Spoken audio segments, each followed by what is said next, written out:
have the moon, which is our driving force. This is the archetype of the eldest daughter.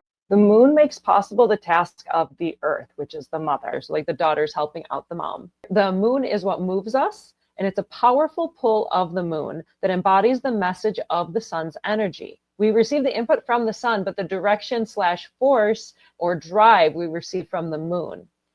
Driving and moving the form, ensuring evolution, reflected light. This is what others see of our inner nature, and it's brought to the surface and placed on display.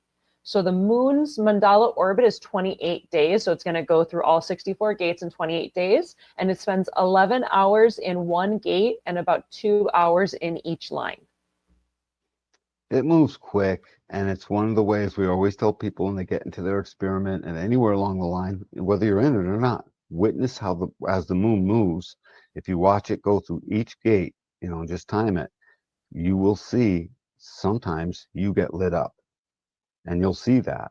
You might not see how you'll get lit up and you'll be like, oh, I can't tell, that'll happen. But if you just watch it for at least 2 or 3 months in a row as an experiment, suddenly you'll start to realize, oh my God, those ones I notice. You'll find predominant ones that you notice. I notice gate 23. That's my split. Of course I would notice that. You know what I'm saying? And so there's a couple things we notice. It's interesting. It's also a really fun way to be able to start playing with noticing any of the gates. Like obviously the ones that light you up and give you some definition may be more obvious that you might notice more easily, but also just if you're curious to start learning about each gate, like that's a really neat way to start playing with it because it's going to go through all of them in a month. Over and over repeatedly. Yep. Which ones fall with the full moon? That's one to watch. The ones that accentuate at a full moon and at a new moon. So you can start really noticing specific characteristics of each gate as they pop up around the moon. So that's noticing that the moon's there. And so what are you noticing? So I'm going to say 2 things about all of this. So what are you noticing? A, you're noticing that the neutrino stream field is lighting up activations in our body graph. That's genetic. So that's a chemistry. You now got that. And it's changing. Goes through all of them in less than a month. So that's quick. Moon is 2 things: driving force, focus. And it takes that sun earth as the eldest daughter too. It's a good thing. The eldest daughter's busy making many rounds is how they're portraying that. And you would think that of mom, but mom is the queen, and the queen isn't always making all the rounds. The eldest daughter makes sure. And drive on one side, design side, focus on the personality side. Your 2 moons mean so much to you because they take that sun earth and they become, if you have a gate 51, they become, you want to see what is new and mutative and creative for you that you can just leap into. If it's in gate 20, everything is right now. It's whatever the meaning of your cross is, it's driven and focused into right now. And you get to put 2, usually they're not the same gate. So it gives you such a nice flavor of putting 2 things together to come up with this drive focus thing that is in us. And so that's what the moon is doing. It is acting a little bit like a magnifying glass, acting a lot like a magnifying glass. Now I think of it. That makes a lot of sense. And the sun, like if you think of the moon receiving the sun's light and like shining it back at us, it's like we get a little bit of like a double. It's like almost like a double we get exposure. A double hit. Yeah. Yep. That's neat. Yep. And the second exposure is acting like a rudder, driving and focusing us. It's still the yin yang energy that is the incarnation cross that becomes this purpose that we're tightly bound to. Every one of us is tightly bound to that cross. And this helps focus that in that unique way as yourself. Love your moons. Love your moons because you can see them, by the way. If you just read the moons of someone, you see their moons, like, oh, dude, you're driven to this thing. And, look at that. You got this focus that seems to work like X, Y, or Z because you're reading it out. They always identify with that, just like they do the suns and the earths. Oh, so I say the moon is an important thing for you to just notice yourself because you can see it quickly.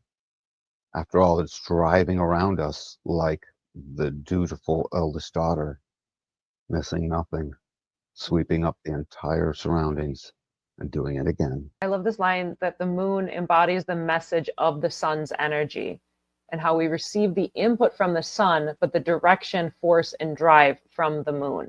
Sun can't be a thing without the earth I would submit that the moon is receiving the reflection of the sun as a meaning of both, because it's where the drive does not negate Earth. The drive and the focus are the combo of Sun Earth, magnified, accentuated, and put forth. You can almost feel it like a burning little fire in you. You can't wait. Well, Do it's you know always what you're exciting to see the moon. You know, even just as like every little kid has a little obsession with the moon. You're like following totally? it, and you're I like, used to what? think it was following me, and I would Everywhere, run yeah. back, and I'd run back again. I'd be like, did it move? I can't prove it moved. Oh, my background. And I sat there for hours just pondering how to measure this thing from my little 5-year-old location. Yeah, there's a fascination. And even, you know, no matter what big city you're in with whatever level of light pollution, you can see the moon. You might not see all the stars, just a couple bright ones, but you'll see the Usually, moon. yep, Like there's if the still moon's, something there to like, and even thinking about it, this idea of like this driving force. When the sun goes away, if you don't have electricity, it's real dark. You know, it's like the first time you go camping and when the sun goes and you're like, oh wow, this is really, really dark. When you really, or your power goes out or something and you have nothing. So it makes sense that the moon would be this driving force because it's the only light you're seeing at night. that makes sense. It carries you through half of the day, essentially. Yeah. And when it's like a new moon and it's really dark, of like, hey, stay inside. It's extra creepy, spooky outside. That would make a little more sense to why the moon is part of what enters the dream state too. In the dream rave, the moon plays a part in all of that. Because it's taking over. The eldest daughter holds watch dutifully When the for the mother's sake away. when the mother's away. Wow. Yes. There you go. That's the moon for you guys. Watch your moons. They're so good. I have some etymology here for the moon, and it's from the Old English mona, derived from the Proto-Germanic menon and other Germanic languages like Old Norse mani, Old High German mano, Proto-Indo-European root mens, meaning moon or month, reflecting the moon's association with the lunar cycle. This root also appears in Latin, mensis, which is month, or Greek, men, which is month. Mm, that's a lot. Yeah, I thought it was a fun little thing to add into these little presentations because I'm a nerd and I like doing little research deep dives. And I was like, when else am I going to look at the etymology of all the planets and have them like written down somewhere and recorded? Yeah, no doubt. No doubt. Next, we have the moon, which is the director. This is the guide shaping how the scenes unfold, influencing your instinctive responses and setting the emotional tone for your life's production. Focus. The moon brings that director's focus, cut and action. Right?